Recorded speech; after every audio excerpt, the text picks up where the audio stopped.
Hey guys, this is Zombie Ice here, coming with you with another video.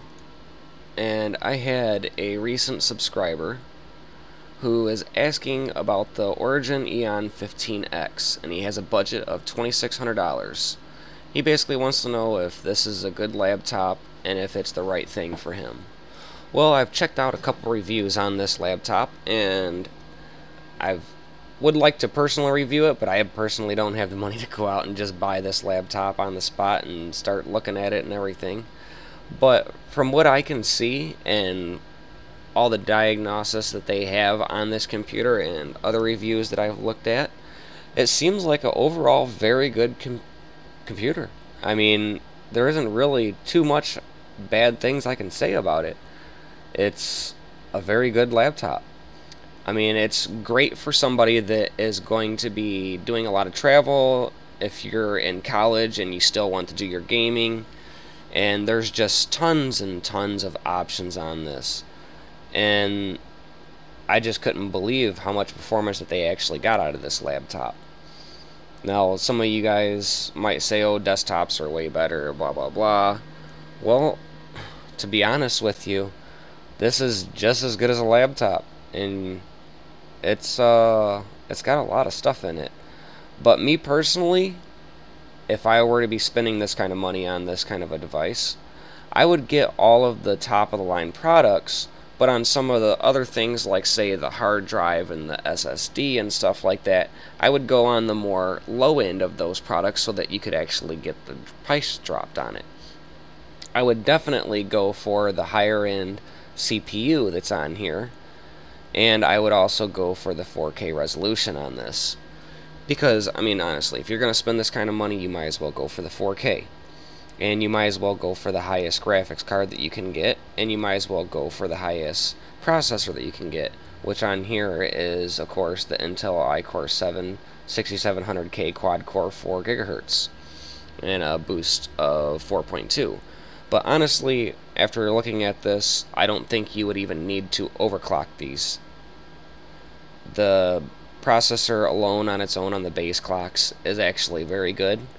The high-end graphics card, which is the 900 or the 980M at 8 gigabytes, is perfectly fine where it's at. I don't think you need to overclock that at all because it's capable of running majority of these games that are out nowadays at a pretty good frame rate at about 60 frames per second. And on top of that, the gaming console itself does not, I'm sorry, not gaming console, but the laptop itself actually runs pretty cool. I mean, I saw these things under load and they're not getting anywhere over like 65 Celsius. So I would say that overall this is actually a really good laptop. And of course with the memory, I mean, the memory bandwidths here, I would say I would go for the 2400 hertz, but I don't think you need any more than like a 16 gigabyte, because honestly, unless you're using it for schoolwork too, and unless you're like editing and all that stuff, you're not going to need any more than 16 gigabytes of RAM. That's going to be more than enough. Excuse me. And I mean, you don't need the Windows 10 Professional unless you're doing some higher end things. You're only going to need the Windows 10 Home.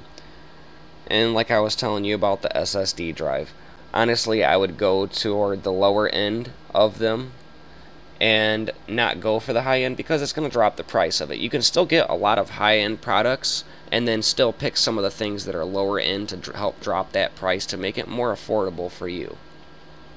Now, if you wanted to do that, they're going to charge you anywhere from $200 to $300 to upgrade to this higher SSD. Well, the better way of going about it is go ahead and get the lower one. Go to the store, buy an external hard drive of a 3 terabytes for $100.